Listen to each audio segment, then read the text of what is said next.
विश्वनाथ भगवान की जय, महाकालेश्वर भगवान की जय, ओंकारेश्वर भगवान की जय, कुबेरेश्वर महादेव की जय। हर हर महादेव, हर हर महादेव, हर हर महादेव। काशी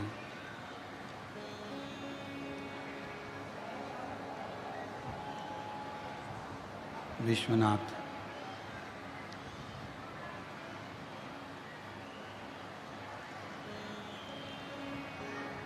ओगरदानी तरकालदर्शी कैलाशी अविनाशी भगवान शिव जिनकी पुनीत पावन पवित्र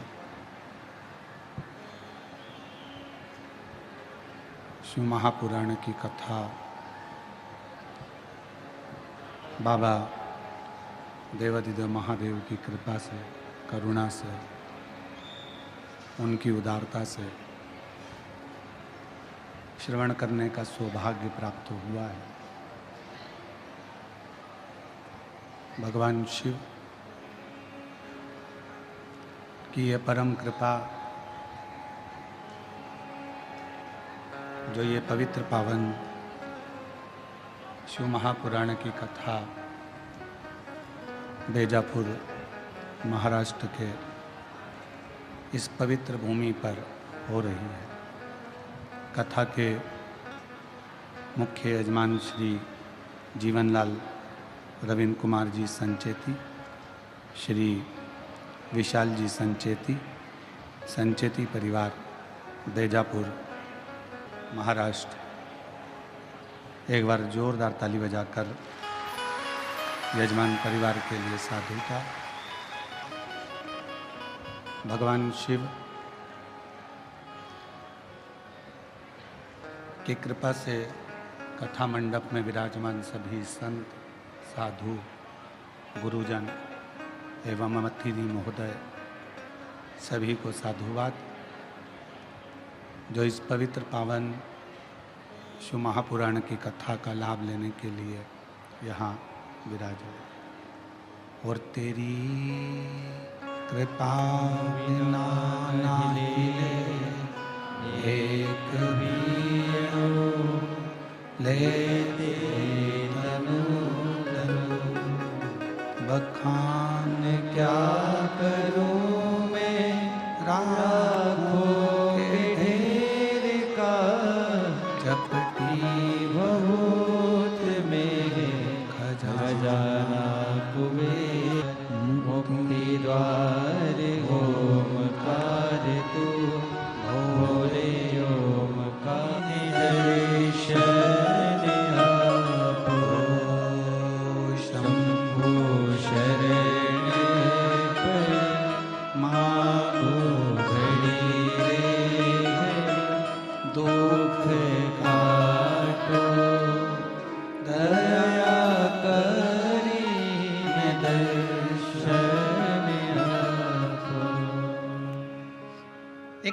थोड़ा सा भजन, थोड़ा सा स्मरण, थोड़ा सा मंत्र जाप भी मनो शरीर के लिए बहुत है।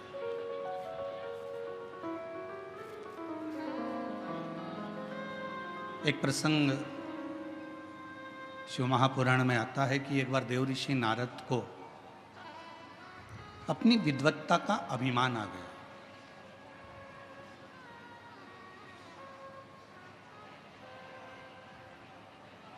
और जब देव ऋषि नारद को अपनी विद्वत्ता का अहंकार आया,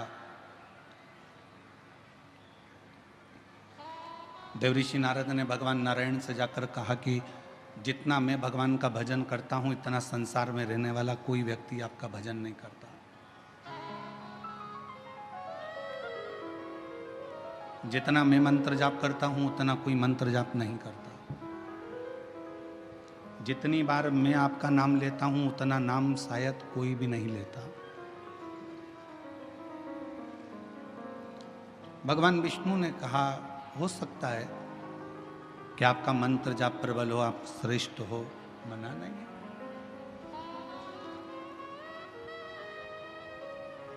मैं श्रेष्ठ हूं, ये आपकी विद्वत्ता है, पर केवल पूरी दुनिया में मैं ही श्रेष्ठ हूं, ये आपका अहंकार। मैं श्रेष्ठ हूं, ये आपकी विद्वत्ता है।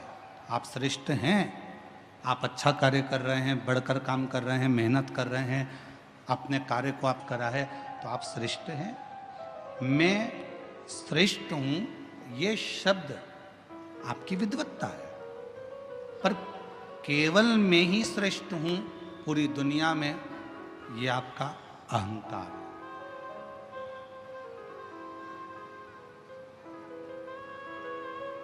शिव महापुराण की कथा तो यहाँ तक कहती है, आप अगर भगवान की पूजन कर रहे हो, दान कर रहे हो, भजन कर रहे हो, स्मरण कर रहे हो, तो भी भगवान के सामने इतना कि मैं ये दान, ये धर्म, ये पुण्य करता रहूं, और तेरे हाथ की छाया मेरे सिर पर ऐसी बना कर रखना कि मेरा भंडार भरा रहेगा, तो मैं दोनों हाथों से ये लुटाता चलूं।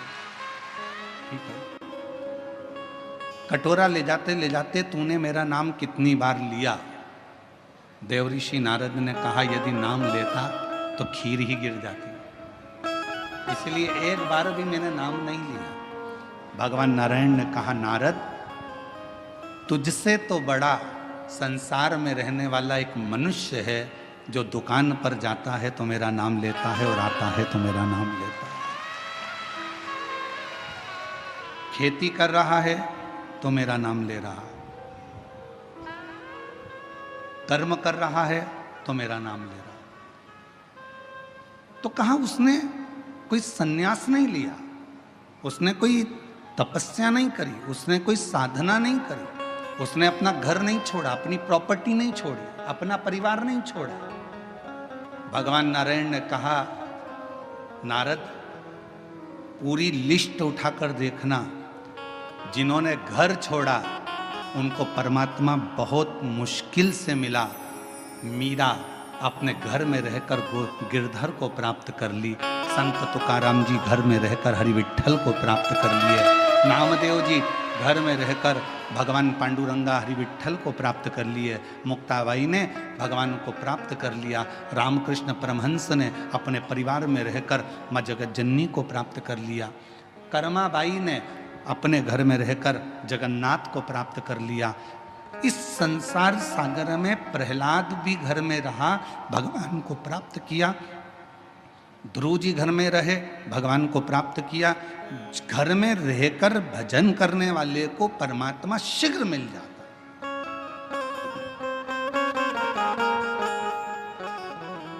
अब तुम्हें भटकना नहीं है। और फिर निवेदन करूं मेरी बेजापुर की जीजियों से और मेरे जीजाओं से, मेरी बेटियों से, बेटाओं से, मेरी माताओं से, मेरे पिता तुल्य भाऊ से निवेदन करता हूं, कोई तुमसे कह दे कि तुम अपना घर छोड़ दो, बिल्कुल मना कर देना, मैं नहीं छोड़ सकती। कोई को तुमसे कह दे तीर्थ में जाकर बैठ जाओ, हाथ जोड़कर कहना मेरे बस की बात नहीं है, मैं तो घर में रहकर भगवान को एक लोटा जल चढ़ा लूंगी और मेरा बाबा मेरे पर कृपा कर देगा, बस इससे ज्यादा कुछ नहीं। घर में अगर बुजुर्ग माता पिता हैं, आप उनकी सेवा करो, मेरा शिव कृपा करेगा। महाराष्ट्र की भूमि पर भगवान पांडुरंगा हरि विठ्ठल का स्वरूप ये बताता है कि पौंडलिक ने अपने माँ बाप की सेवा करी और भगवान हरि विठ्ठल ने आकर दर्शन दिया। आप अपने माता पिता की सेवा करो, परमात्मा आपके सामने होंगे। भूखे को भोजन, प्यासे को पानी, जय बाबा बर्फानी। आप सेवा करिए। कोई भूखा है, भोजन कराओ, प्यासा है, पानी पिलाओ। किसी को औषधि की जरूरत है, आप उसका चिकित्सा कराओ। किसी को एजुकेशन की जरूरत है, आप उसको एजुकेशन कराओ, उसका फल मिले।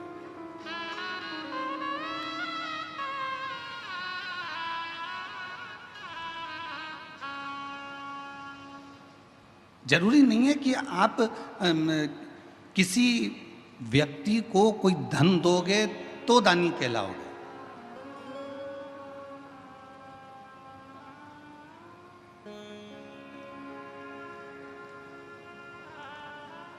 किसी व्यक्ति को कोई धन प्रदान करोगे तो दानी कहलाओगे, वो जरूरी नहीं है।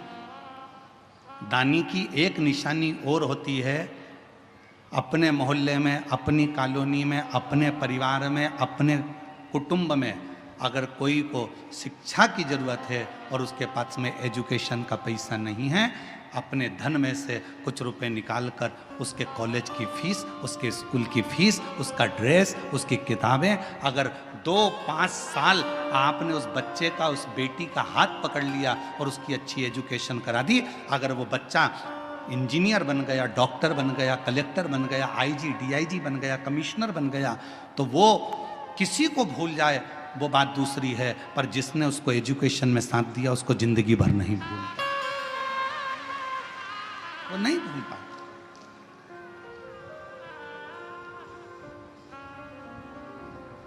और हम अपनी व्यासपीठ से कई बार कह चुके, हमारे पास में हमारे माता पिता, हमारे पिताजी चने का ठेला लगाते थे, नहीं था धन। हम 5 भाई बहन का परिवार, पिताजी चने का ठेला लगाते, उसमें भी उनकी आंखों में मोतियाबिंद हो गया था, दिखता नहीं था, ठेला खड्डे में निकल जाता था तो पूरा चना जमीन पर ढुल जाता था। हमारी माँ दौड़ कर जाती थी, चने का पूरा ठेला बीनती, वापिस रखती, घर पर लाकर उसको फिर छांटती, फिर ठेले पर रखती, फिर वो बिकने के लिए जाती। एजुकेशन करने के लिए पैसा नहीं था, पर हमारे एक अग्रवाल परिवार में एक हमारे मित्र थे, रितेश अग्रवाल शामू, उसके कपड़े पहनकर हम स्कूल चले जाते थे। उनकी किताबों से हमने अध्ययन किया, तब जाकर कॉलेज तक पहुंचे। और सब कुछ भूल जाएं, पर जिसने हमारी एजुकेशन के समय पर साथ दिया, नहीं था पढ़ने के लिए किताबें, नहीं था खाने के लिए अन्न, पर जो साथ उस समय पर दिया वो आज तक याद आती है कि उन्होंने हमको पढ़ाई तो करवाई, विद्याध्ययन तो करवाया, एक एजुकेशन। और हम फिर कहेंगे, आप अपनी बेटी को दहेज देते हो, कितना देते हो, हमें उससे मतलब नहीं है। आप अपनी बेटी को कितना दहेज दे रहे हो, गाड़ी दे रहे हो, बंगला दे रहे हो, क्या दे रहे हो, हमें उससे मतलब नहीं है। पर शिव महापुराण की कथा में हिमालय राज ने अपनी बेटी पार्वती का कन्यादान में कोई दहेज नहीं दिया था। शिव जी के विवाह के समय पर कन्यादान में क्या हिमालय राज्य के पास में गाड़ी नहीं थी, बंगला नहीं था, घोड़े नहीं थे, हाथी नहीं थे, अंबर नहीं थे, पीतांबर नहीं थे, सोना चांदी नहीं था, हीरे रतन नहीं थे, सब कुछ था। हिमालय राज ने अपनी बेटी के कन्यादान में अगर कुछ दिया था तो अपनी बेटी को अच्छी शिक्षा देकर भेजा था, और शिक्षा से बड़ा कोई कन्यादान नहीं हो सकता। एजुकेशन से बड़ा कोई दान नहीं दुनिया में, शिक्षा से बड़ा कोई दान नहीं है। आप अपनी बेटी को भले कुछ दो चाहे मत दो, पर उसकी अच्छी शिक्षा कराइए। बेटी को पढ़ना है, पढ़ाई करवाइए। मम्मी मुझे 12th करना है, मुझे इस सब्जेक्ट से करना है, कर बेटा। मम्मी मुझे कॉलेज करना है, कर बेटा। पर इतना मेरी बेटियों से भी निवेदन है, खूब तुम्हारे माँ बाप तुम्हें अच्छी एजुकेशन कराएंगे, तुम्हारे माता पिता तुम्हें पढ़ाएंगे। बस बेटियों से इतना सा निवेदन है, एजुकेशन करते करते तुम अपनी बुद्धि को मत फेर लेना, अपने कन्यादान का मौका अपने माँ बाप को जरूर देना, इतना याद रखना। एजुकेशन कराएं माता पिता अपनी बेटी को, क्योंकि कन्यादान से बड़ा दान है विद्या का दान, शिक्षा का दान।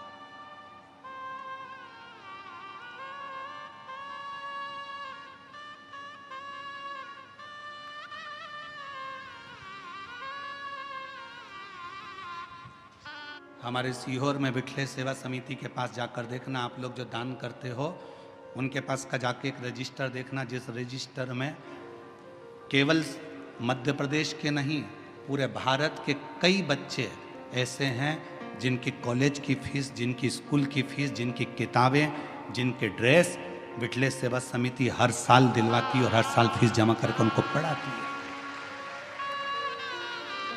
शिक्षा अध्ययन कराती है।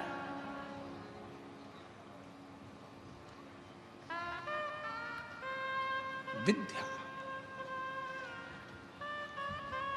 मत दो किसी को कुछ, आपका धन अपने पास में रखो, मना नहीं, पर उस धन का सदुपयोग करो। ये शरीर मिला, बहुत अच्छा दिया परमात्मा ने, बड़े सुंदर आप लोग हुए हैं। भगवान ने 2 हाथ भी दिए, 2 पाँव भी दिए, नेत्र भी दिए, श्रवण शक्ति भी दी, जिह्वा भी दी, अपनी एक एक इंद्रियां, 5 कर्मेंद्री, 5 ज्ञान इंद्रिय और 1 मन, 11 इंद्रियां भी परमात्मा ने दिया। ये पूरी इंद्रियां, ये पूरा शरीर जो परमात्मा ने दिया है, इसको सदुपयोग में लगा। व्हाट्सएप चलाते चलाते, फेसबुक चलाते चलाते किसी की निंदा भी लिखी आ जाए तो उस पर कोई कमेंट्स नहीं, नो कमेंट्स, कोई कमेंट्स नहीं। हमने विद्या अध्ययन करी है, हमें भगवान की विद्या, हमने शिक्षा ग्रहण करी है। हमारी शिक्षा में ये नहीं सिखाया जाता कि कोई फेसबुक पर किसी की बुराई करे और तुम उसमें कमेंट्स करो, ये हमारी शिक्षा नहीं बताती। हमारी शिक्षा तो ये बताती है कि जहाँ कोई अच्छा व्यक्ति चल रहा हो उसके पथ के पीछे चलो तो अपन भी मंजिल तक पहुंच जाते हैं। ईर्ष्या कहाँ नहीं होती। कई लोग कहते हैं महाराज जी कलयुग बड़ा बेकार है। हमने कहा कलयुग से अच्छा तो कुछ भी नहीं है। कई लोग कहते हैं कलयुग बड़ा बेकार है। हमने पूछा कलयुग में क्या हो गया? इतने गंदे लोग दिन भर जलते, ईर्ष्या रखते। हमने कहा ठीक है, अब तो ये तो तुमने कह दिया कलयुग में हुआ, अब सतयुग का निकालो।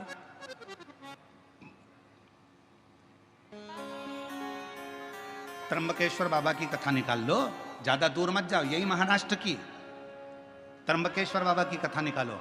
गौतम ऋषि अपने आश्रम में रहते थे, कुछ ऋषि आ गए, उन ऋषियों को रख लिया, उन ब्राह्मण संतों को रख लिया और वो संत वहां रहने लगे। रहते रहते गौतम ऋषि के जब पूरे नगर में देखा कि इसका तो इतना वर्चस्व है, लोग इसे इतना मानते हैं, लोग इसे इतना पूछते हैं, तो अंदर से ईर्ष्या जाग गई उनको और उन्होंने अपनी विद्या से एक गाय को उत्पन्न कर लिया। इतनी किंगकॉन्ग गाय, उसकी हड्डियां दिख रही थी एकदम दुबली पतली, और गाय से कहा कि तू हम निकल कर जाएं, उसके बाद में गौतम ऋषि के आश्रम में तू मर जाना, तेरे प्राण छूट जाए गौतम ऋषि के आश्रम में। जैसे ही वो संत निकल कर गए गौतम ऋषि के आश्रम में वो गाय मर गई। गौतम ऋषि के आश्रम में गाय मरी, उन्होंने वापिस लौट कर आए और गौतम ऋषि पर गौ हत्या का दोष लगा दिया। गौतम बाबा पर गौ हत्या का दोष लगा। गौतम बाबा को जगह जगह भटकना पड़ा। आखिरी में गौतम ऋषि की धर्म पत्नी ने कहा तुम घबराओ मती।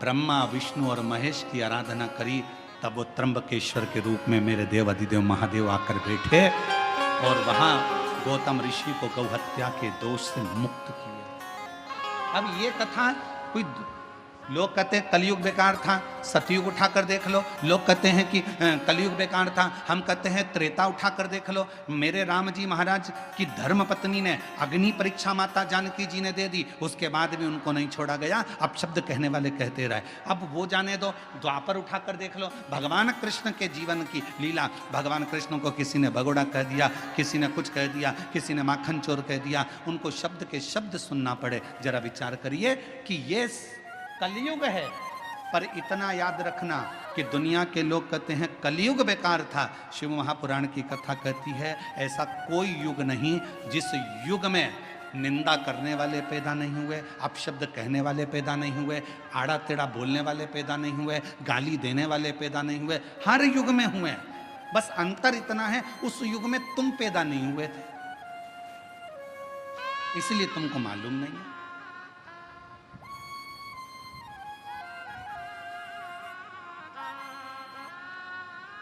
और बची कुची हो तो एक कथा और स्मरण कर लो।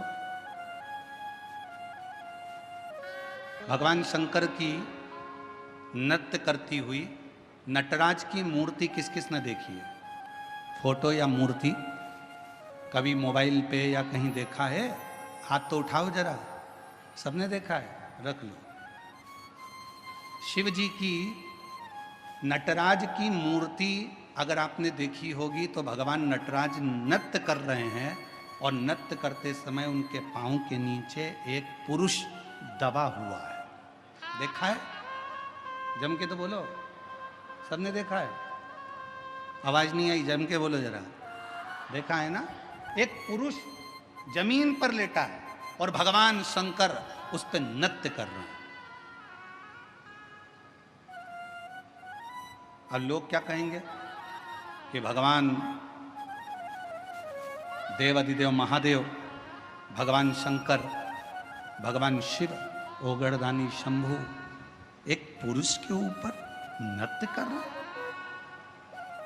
कौन था ये?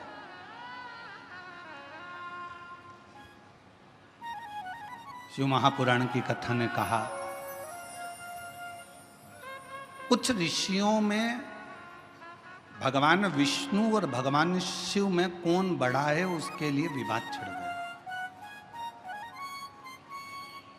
और विवाद छिड़ा तो इतना छिड़ा कि वो आपस में लड़ पड़े, खूब लड़े।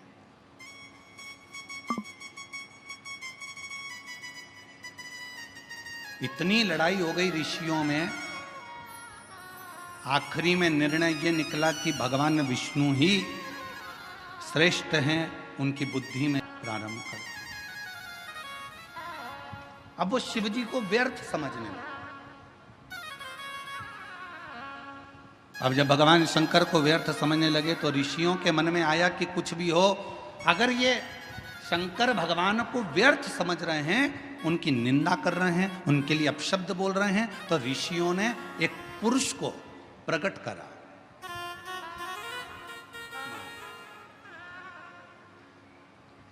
जो शिव जी के नटराज की मूर्ति के नीचे जो पुरुष सोया रहता है उसका नाम है अपस्मार।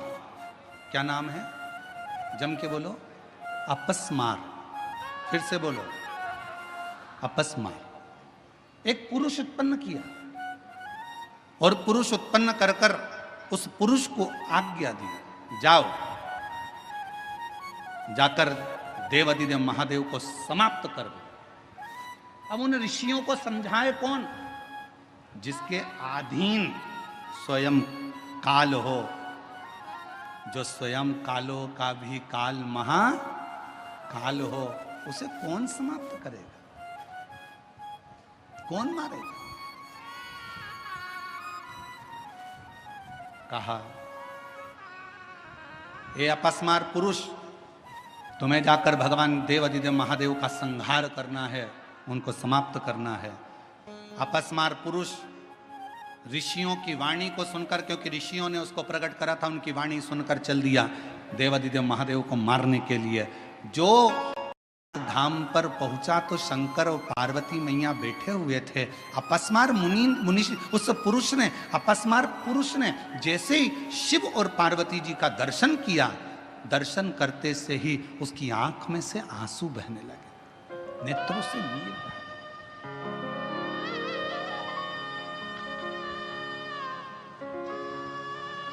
शिव जी का ध्यान चले गया और भगवान शंकर का ध्यान गया। शिव जी ने देखा कि ये पुरुष आया है और हमको देखकर रो रहा है, आंख से आंसू बह रहा है।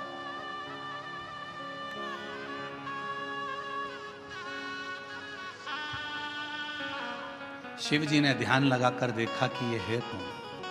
शंकर भगवान ने जो ध्यान लगाया तो पार्वती से कहा, पार्वती भगवान विष्णु और मुझ में भेद करा ऋषियों ने, और भगवान नारायण को श्रेष्ठ मानकर मेरे लिए अपशब्द कहकर मुझे मारने के लिए इस अपस्मार पुरुष को भेजा गया। इस पुरुष को मेरे पास भेजा गया, मार दो। पार्वती जी कहती हैं, पर ये रो क्यों रहा? शिव जी ने कहा, पार्वती तेरा और मेरा दर्शन किया तो इसके मन में श्रद्धा उत्पन्न हो गई, रो रहा कि मुझे मारने के लिए भेजा है। अब मैं मारूं तो कैसे? मुझे मारूं, मैं मारूं तो कैसे मारूं? विचार किया। फिर शिवजी ने ध्यान लगाया कि शरण में आया है, मुझे देखकर अंदर श्रद्धा उत्पन्न हुई है, भले इसको मेरे को मारने के लिए भेजा, पर मेरा फर्ज है इसका कल्याण करना। शिवजी ने नृत्य करना प्रारंभ कर दिया और शंकर भगवान ने जो नाचना प्रारंभ करा, वो अपस्मार पुरुष ने देखा कि मैं क्या करूं। अगर जब हम भगवान का दर्शन कर लेते हैं, स्मरण कर लेते हैं, तो हमारी चित्त वृत्ति में बैठ जाता है कि मैं भगवान के चरण पकड़ लूं। नृत्य करते समय जैसे ही भगवान ने अपना एक पांव ऊपर करा, उसी समय पर अपस्मार पुरुष ने शिवजी का चरण पकड़ना चाहा। शिवजी का चरण छुआ, जमीन पर सो गया। भगवान शंकर उसी पर नृत्य करते रहे और उसके अंत में प्राण छूट गए। क्यों? क्योंकि शिव पुराण की कथा कहती है उस अपस्मार पुरुष ने भगवान के चरणों को पाना था और शिव के चरणों में ही प्राण त्यागना थे। ये विचार कर, ये विचार।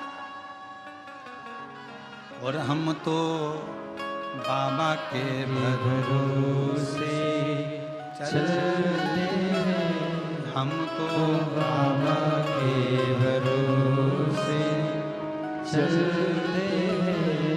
ये दुनिया वाले जलते हैं, ये दुनिया वाले जलते हैं, हम तो बाबा के भरोसे चलते हैं, डमरू वाले के भरोसे चलते हैं, ओ घड़दानी के भरोसे चलते हैं, काशी वाले के भरोसे चलते हैं। उस अपस्मार पुरुष जमीन पर सो गया और भगवान शिव के चरण के प्रहार से आखिरी में उसके प्राण छूटे।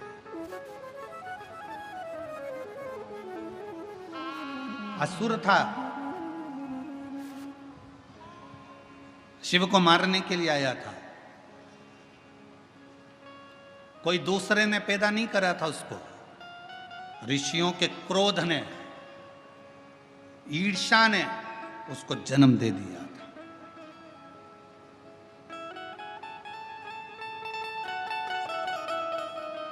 और ये क्रोध, ये ईर्ष्या, ये तर्क वितर्क, ये सब हमारी शिव पुराण की कथा कहती है, इससे थोड़ा दूर हटते चले जाओ। दूर। कितना संत तुकाराम जी को तो कितना कितना सुनना पड़ा था, संत नामदेव जी को कितना सुनना पड़ा था, मीराबाई को कितना सुनना पड़ा था, कर्माबाई को कितना सुनना पड़ा था, मुक्ताई को कितना सुनना पड़ा था, संत ज्ञानेश्वर माबा को कितना सुनना पड़ा था। ये कहेंगे, तर्क देने वाले कुछ भी तर्क देंगे, पर किसी से कोई बहस नहीं करना चाहिए। हम शिव पुराण तो यहां तक कहती है, अगर कोई तुमसे कहे, अगर मान लो कोई तुमसे कहे कि हाथी हवा में उड़ता है, तो तुम कह दो हाँ बिल्कुल सही बात है। बहस मत करो कि हाथी हवा में उड़ ही नहीं सकता। घोर कलयुग चल रहा है, कलयुग में अगर कोई तुमसे कहे कि हाथी हवा में उड़ता है, तो तुम कहो बिल्कुल सही बोल रहे हो। कल हमारे घर के बाहर तार पे टंगा था, हमने खुद देखा। आज के जमाने में बहस नहीं करी जाती है, बहस को समाप्त करा जाता है। कोई तुमसे कहे हाथी उड़ता है, बिल्कुल सही है। कल हमारे घर के बाहर तार पे से निकल कर जा रहा था, ऐसा कूद रहा था, हमने खुद अपनी आंखों से देखा। अगर तुम कह दो नहीं साहब हाथी तो हवा में उड़ता ही नहीं है, नहीं साहब हवा में उड़ ही नहीं सकता है, तो उसको बहस करना पड़ेगी, समझाना पड़ेगा। आज के व्यक्ति को समझाना सबसे कठिन काम। ज्ञानी को समझाया जा सकता है, अज्ञानी को समझाया जा सकता है, पर जिसके अंदर अभिमान भरा होता है उसको समझाना दुनिया का सबसे कठिन काम। ज्ञानी को समझाना सरल है, अज्ञानी को समझाना सरल है, पर अभिमानी को समझाना कठिन है। इसलिए कोई तुमसे कहे हवा में हाथी उड़ता है, तो क्या कहोगे? उड़ता है।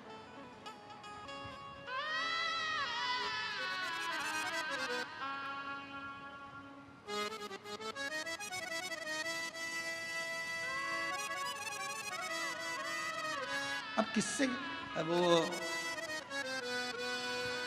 हमारे वो आशीष की लड़की है अविका, तो वो एक बार हम उसके पास में बैठे तो ऐसे वो गेम खेल रहे थे, हवाई जहाज उड़, कागज उड़, कपड़ा उड़,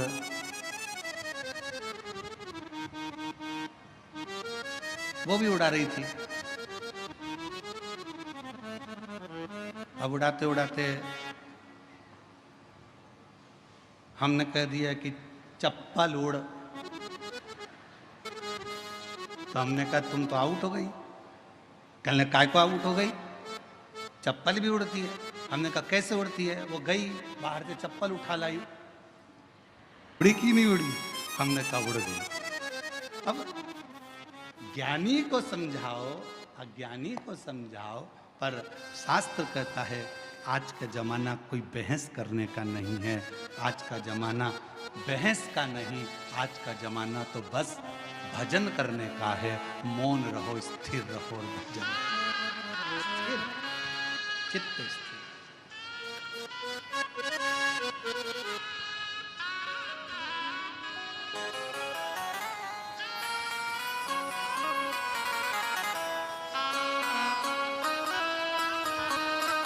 और जितना स्थिर रहकर भगवान की भक्ति में डूबोगे उतना सुख प्राप्त होगा, उतना सुख। जिस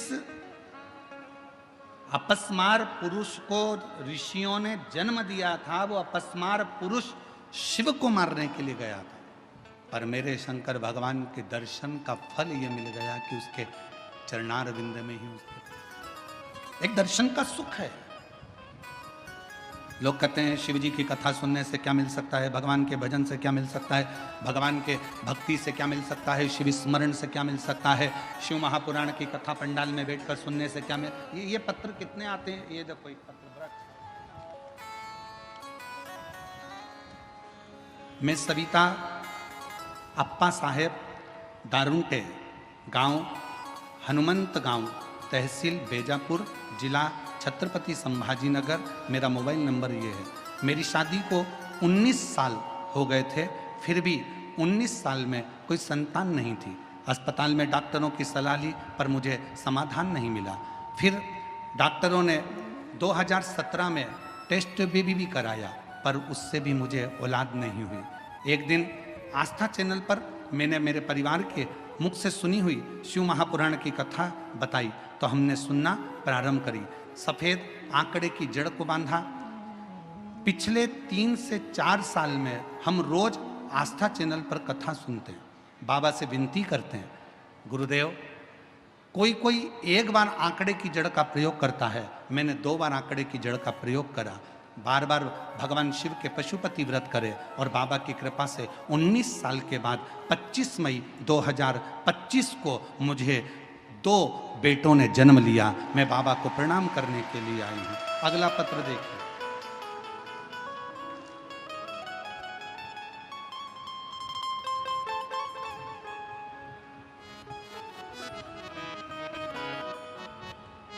मैं नंदिनी आहेर पाराला, तहसील बेजापुर, जिला छत्रपति संभाजीनगर की रहवासी हूँ। मेरी जेठानी की शादी को 20 साल हो गए थे, लेकिन उन्हें कोई संतान का सुख नहीं था। तब हमने उनको बताया, जेठानी को, दीदी आप शिव महापुराण की कथा सुना करो और सफ़ेद आंकड़े की जड़ का प्रयोग करो। बाबा की ऐसी कृपा हुई गुरुदेव, 20 साल तक जब औलाद नहीं हुई तब सफ़ेद आंकड़े की जड़ का प्रयोग करना प्रारंभ करा और बाबा की कृपा से 27/5/2023 को बाबा की कृपा से संतान की प्राप्ति 20 साल के बाद हुई। मैं बाबा को यहाँ प्रणाम करने के लिए आई हूँ।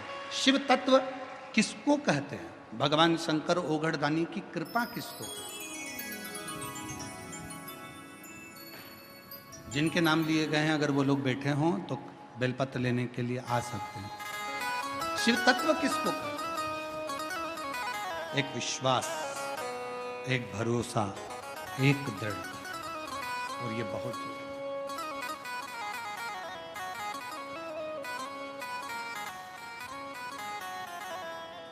जो जैसी भावना लाया वो वैसा ही फल पाया, नहीं खाली उसे लौटाया, वो मन ही मन हर्षाया। जो जैसी भावना लाया वो वैसा ही फल पाया, नहीं खाली उसे लौटाया, वो मन ही मन हर्षाया। और कर दिया माला माल काशी वाले ने, लुटा दिया भंडार काशी वाले ने। कर दिया माला माल काशी वाले ने, लुटा दिया भंडार काशी वाले ने। भगवान शंकर की करी हुई भक्ति जिंदगी में कभी खाली नहीं जाती, कभी नहीं। शिव की करी हुई उपासना कभी खाली नहीं जाती।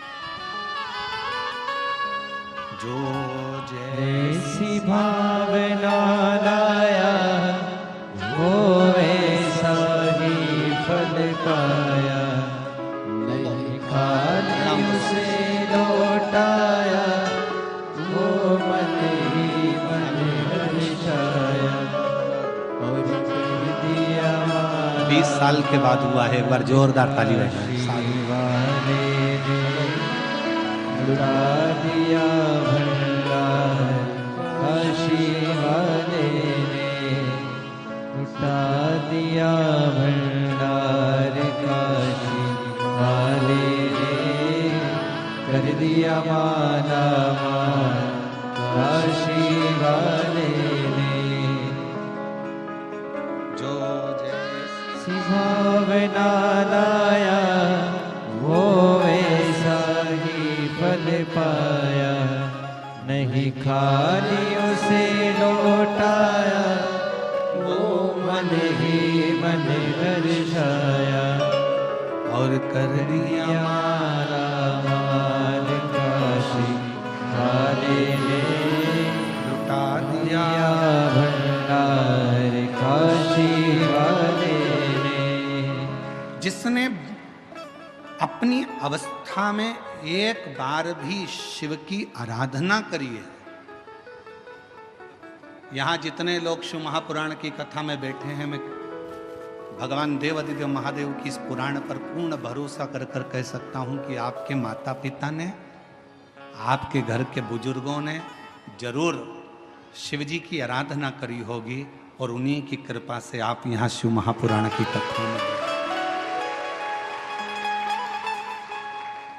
और यदि आपके घर में भगवान देवादिदेव महादेव ने जमीन दी, जायदाद दी, पत्नी दी, बच्चे दिए, परिवार दिया, अच्छा घर दिया, कुटुंब दिया, तो समझ लेना तुम्हारे माता पिता में से किसी न किसी ने शंकर की आराधना, शिव का मंदिर या शिवालय या शंकर के कोई भक्त जाते हों तो उनको पानी पिलाया हो, भोजन कराया हो, उसका फल इतना रहता है कि घर में से भंडार कभी खाली नहीं होता है।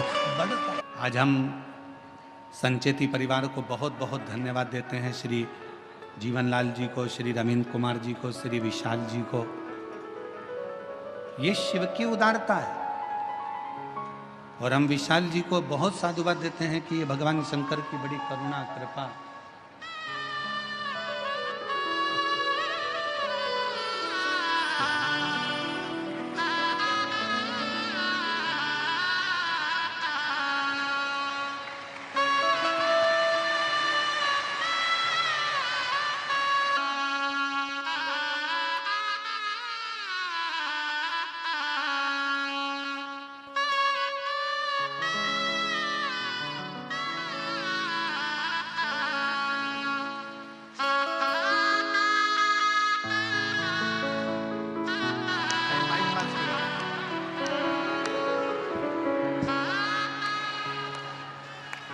अभी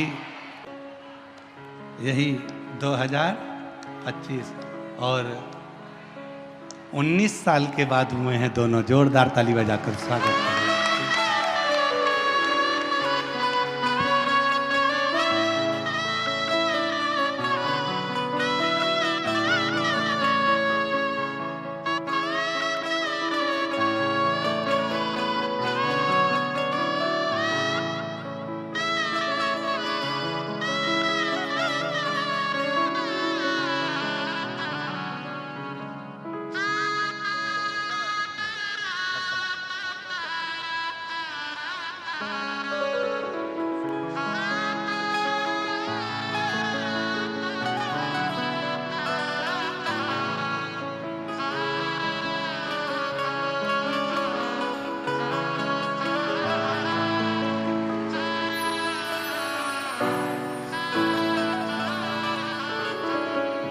जैसी भावना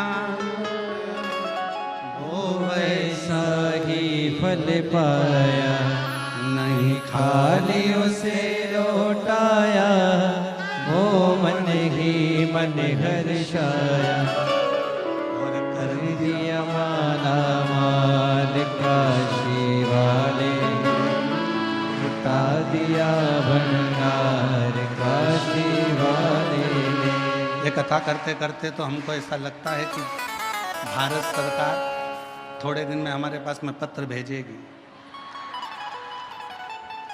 कि तुम वंश की वृद्धि कराते जा रहे हो, हम रोकने का काम कर रहे हैं और तुम 2 बार पशुपति व्रत, 2 बार सफेद आंकड़े की जड़, तो जुड़वा ही दिया।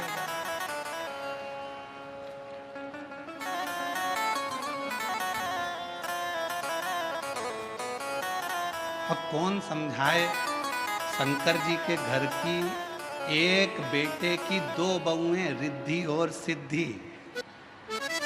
उनके घर में 2 बेटे हैं शुभ और लाभ, उनके 2 पोते हैं अमोद और प्रमोद,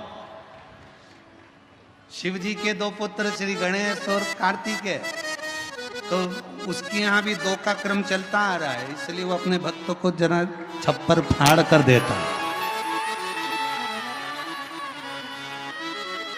देवता देते हैं पल्ला झाड़ कर और महादेव देता है छप्पर फाड़ कर। वो शिव है, ओगटी है, शंभू है। अभी इसमें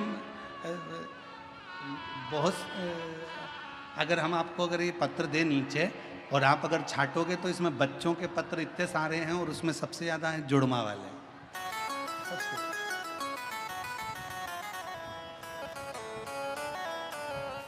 शिव शिव है,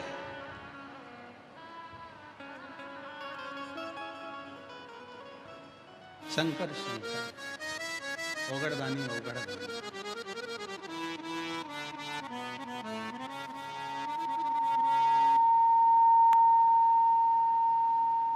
तेरे दरबार की बाबा निराली शान देखी है, देखो जुड़मा और आ रहे हैं, वो देखो जुड़मा और आ रहे हैं भी दो।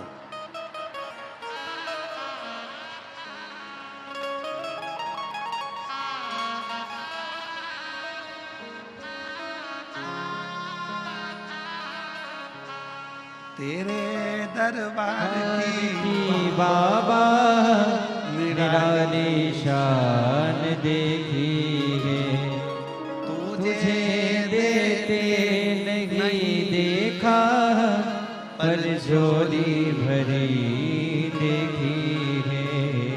मुख दुनिया मोड़ेगी बाबा, तू मुखड़ा मोड़, मेरी दुनिया मोड़ेगी बाबा, तू मुखड़ा मोड़, मेरी लगी भरी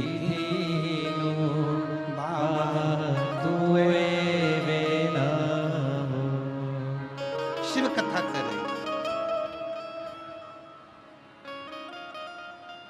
हम श्री विशाल जी संचेती जी को, उनके श्री जीवनलाल जी को, श्री रविंद्र कुमार जी संचेती जी को बहुत धन्यवाद देते हैं कि आपने अपने पूर्वजों के उद्धार के लिए अपने दादा को पार।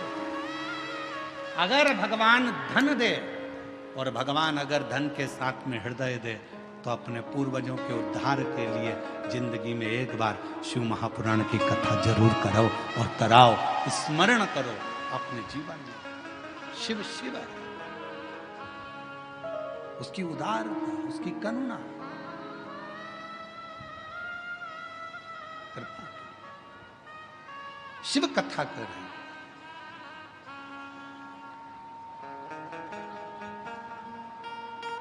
तारकासुर, जिस तारकासुर के 3 बेटे हैं, तारकाक्ष, विनुमाली, कमलाक्ष की,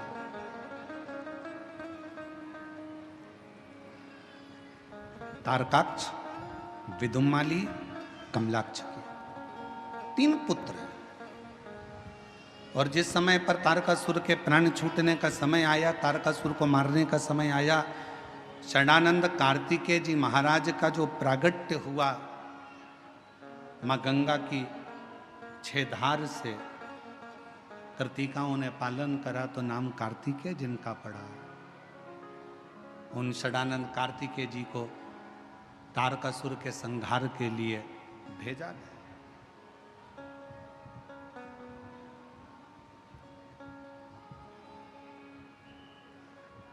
तुम जाओ, इस तारकासुर का संहार करो।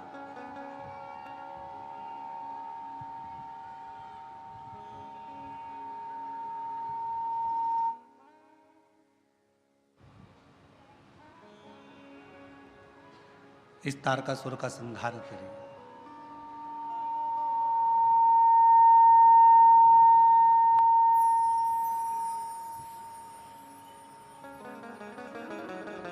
षडानंद कार्तिकेय जी जाने लगे। माँ दुर्गा भवानी जगतधात्री माँ दुर्गा अम्बा ने रोक लिया, माँ जगतधात्री ने रोक लिया। तारकासुर को मारने के लिए कार्तिकेय जी जा रहे हो, थोड़ा ठहरो।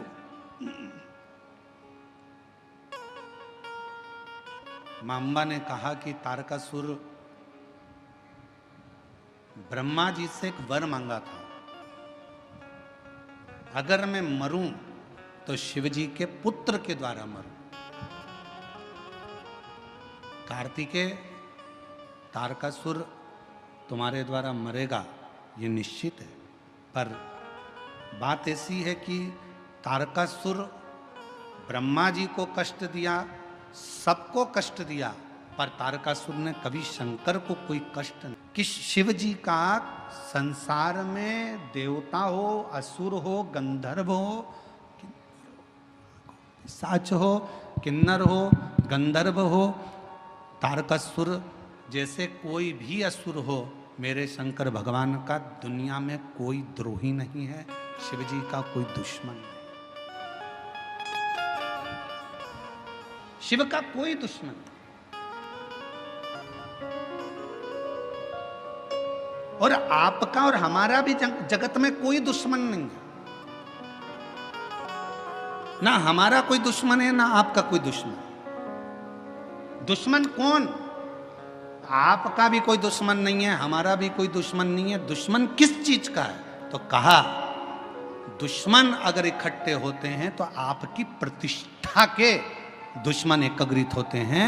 आपका कोई दुश्मन नहीं है, पर आपकी जो प्रसिद्धि है, आपकी जो सिद्धि है, आपका जो पद है, आपका जो फैक्ट्री है, आपका जो व्यापार है, आपका जो व्यवसाय है, आपकी जो उन्नति है, बस दुश्मन उसको देखकर उत्पन्न होते हैं। बाकी का आपका और हमारा दुनिया में कोई दुश्मन नहीं।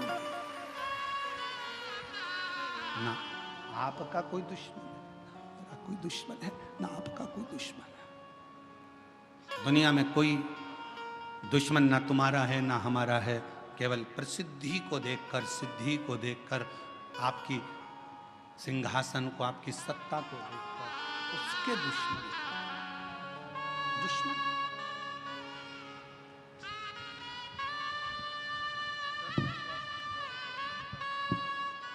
10 साल के बाद हुए। एक बार जोरदार ताली बजाएं दोनों।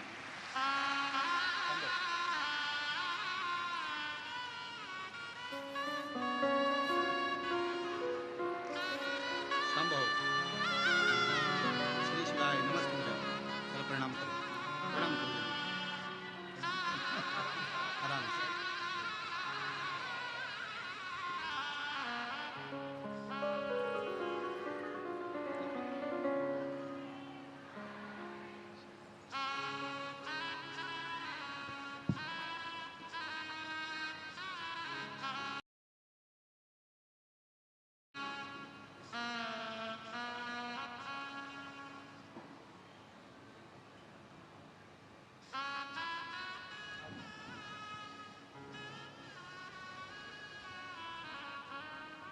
जिस पर भी हो गई तेरी कृपा करुणा वो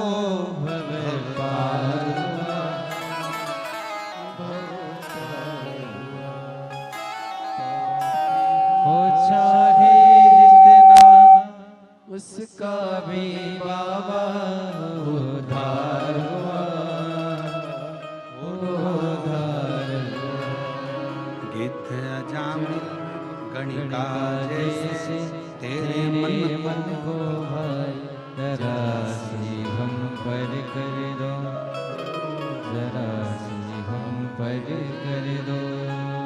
तेरी कृपा का क्या है भरोसा कब किस पर हो जाए, जरा सी हम पर कर दो, जरा सी हम पर कर दो।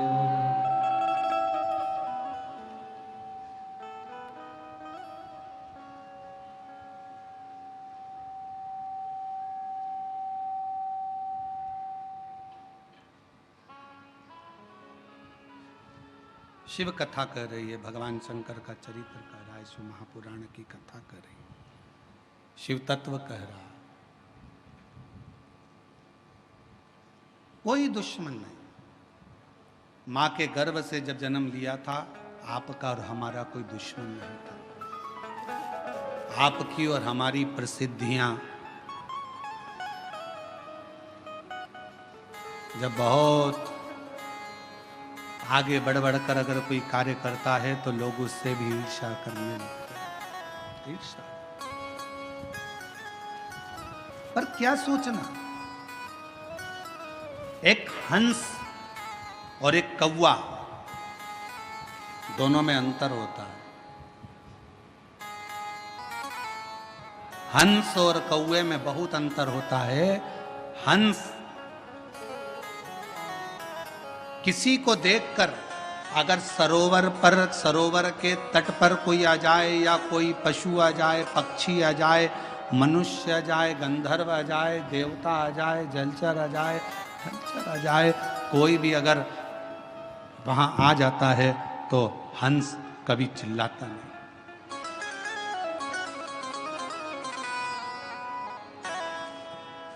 हंस कभी नहीं चिल्लाएगा, आवाज नहीं करेगा।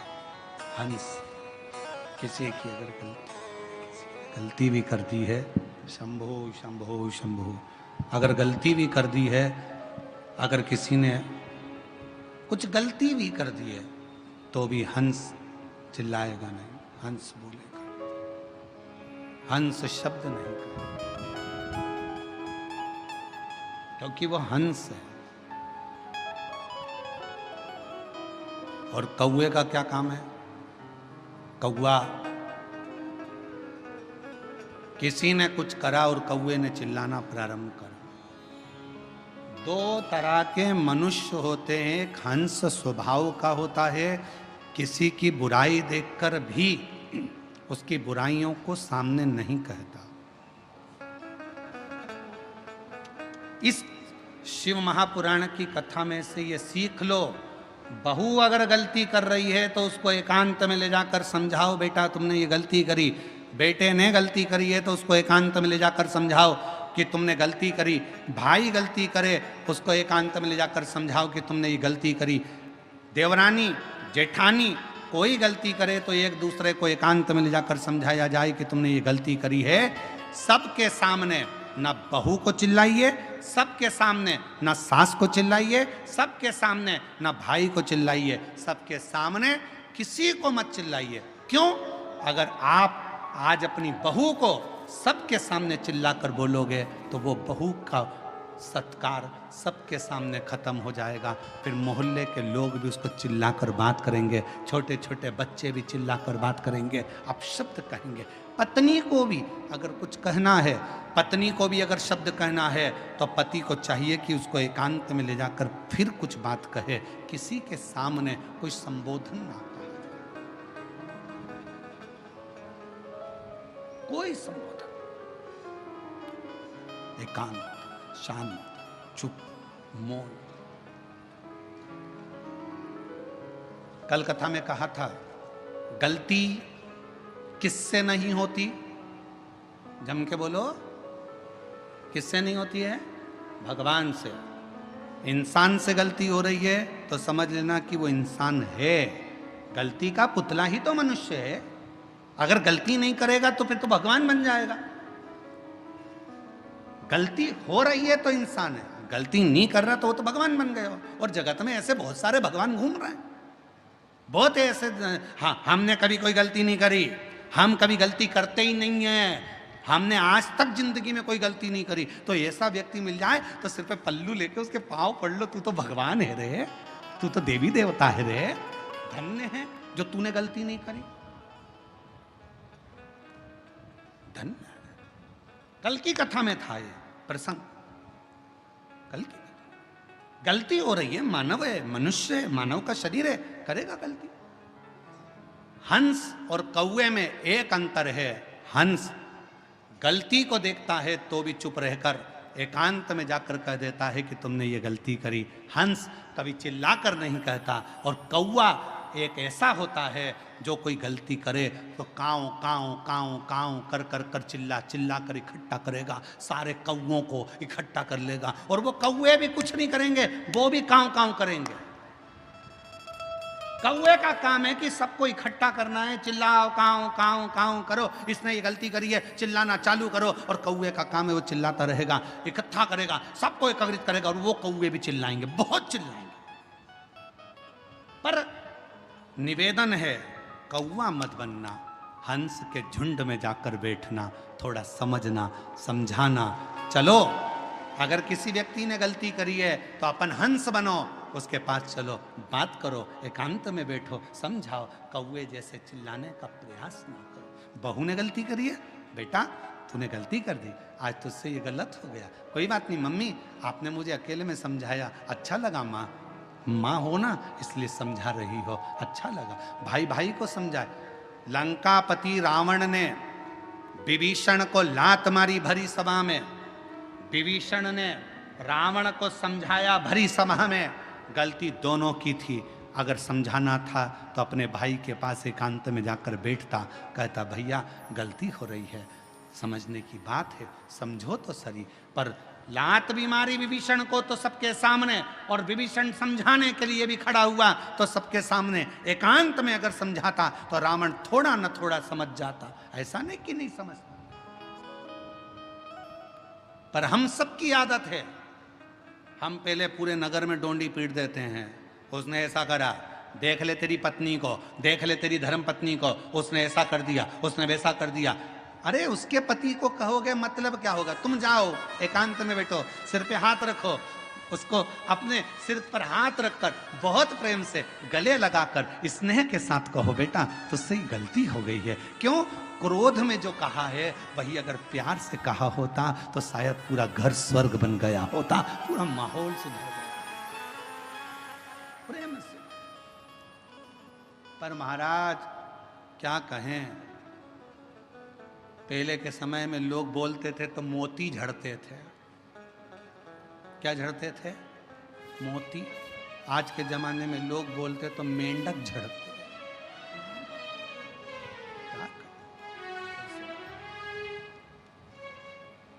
स्नेह करो।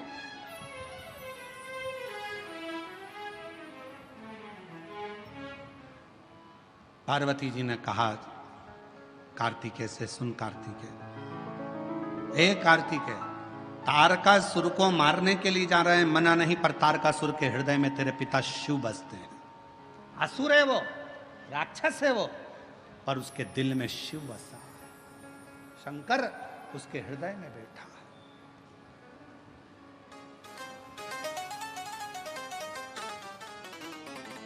कभी कभी अपने स्मरण करना, एकांत में बैठकर सोचना, विचारना, अपने पर भगवान शंकर की इतनी कृपा कैसे है।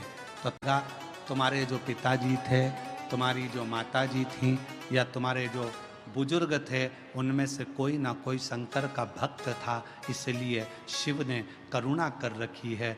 पिता को जो वचन दिया, पिता ने एक लोटा जल चढ़ाया, पिता ने भूखे को भोजन कराया, पिता ने प्यासे को पानी पिलाया, पिता ने शंकर के मंदिर में आनंद कराया, तो भगवान शंकर ने भी कह दिया कि तुम अगर चले भी गए तो तुम्हारी औलाद की रक्षा करना और उसको धन और वैभव देना हमारी जवाबदारी। उसका नाम कुबरेश।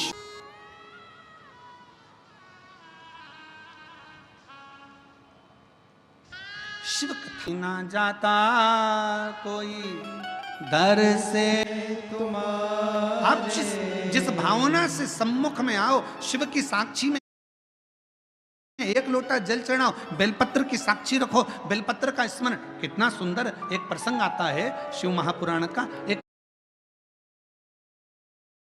बड़ा रोचक प्रसंग है कि भगवान शिव की भक्ति करने वाली एक स्त्री अपना पति दूसरे मार्ग पर चले गया था, केवल एक बेलपत्र का फल, उसने बेलपत्र के पत्ते की पूजन कर कर, केवल बेलपत्र के पत्ते की पूजन। क्यों? क्योंकि उसका पति नाराज होता था, क्रोध करता था। मंदिर में पूजन, देवता की पूजन, अर्धांगिनी शंकर जी के शिवलिंग की पूजन, तो पत्नी शिवलिंग की पूजन भी नहीं करती थी, केवल दासी से एक बेलपत्र का पत्ता बुलवाती थी, उस पत्ते को हाथ में रखकर शंकर का दीदार कर कर उस पत्ते की ही पूजन कर लेती थी।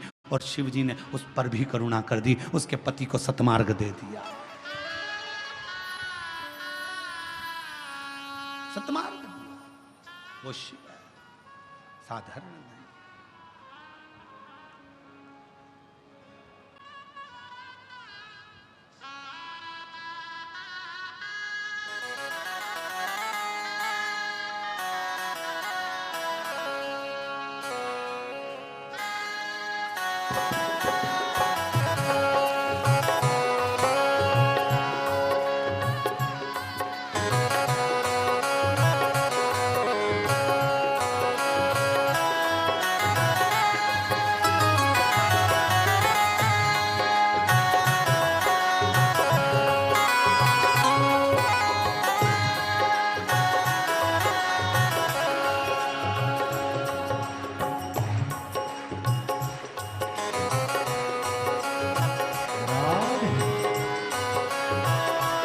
ताली सेवा देते हुए बड़े प्रेम से, हे भोला शंकरा,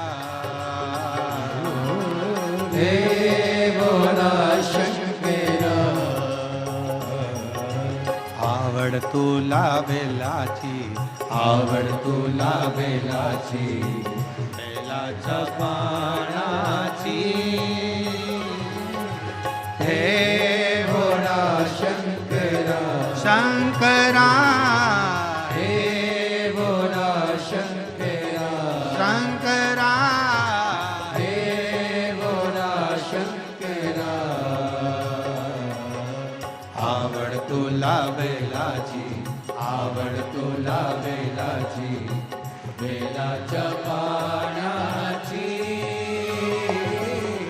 હે ભોળા શંકરા, હે ભોળા શંકરા.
ત્રિશુલ ડમરો હાથી, સંગ નાચે પાર્વતી. હો ત્રિશુલ ડમરો હાથી, સંગ નાચે પાર્વતી. હો ત્રિશુલ ડમરો હાથી, સંગ નાચે પાર્વતી. હો ત્રિશુલ ડમરો હાથી, સંગ નાચે પાર્વતી. આવડતું લાવેલા છે, આવડતું લાવેલા છે, વેલા ચપાણા છે. હે ભોળા શંકરા, હે ભોળા શંકરા. આવડતું લાવેલા છે, આવડતું લાવેલા છે, વેલા ચપાણા છે. હે ભોળા શંકરા, હે ભોળા શંકરા.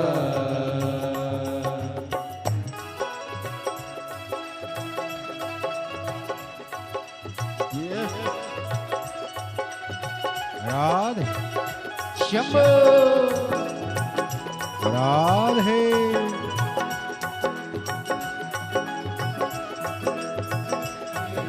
पूजन से न पूजरे हो आवड़ तुला बेलाची आवड़ तुला बेला हे भोला शंकरा आवड़ तुला बेलाची आवड़ तुला बेलाची बेलाच्या पाण्याची हे भोला शंकरा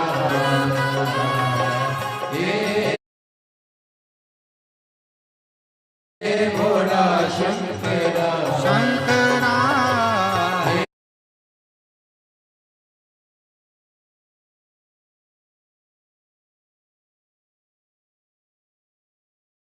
हे भोला शंकरा शंकरा हे भोला शंकरा हे भोला शंकरा हे भोला शंकरा शंकरा हे भोला शंकरा शंकरा हे भोला शंकरा हरे अपने स्थान पर बैठकर भगवान शिव जी से अपने मन का भाव करें, दिल से प्रार्थना करें, विनय करें, निवेदन करें, विनती करें। शिव जी को अपने मन का भाव कहिए, हृदय से प्रार्थना करें।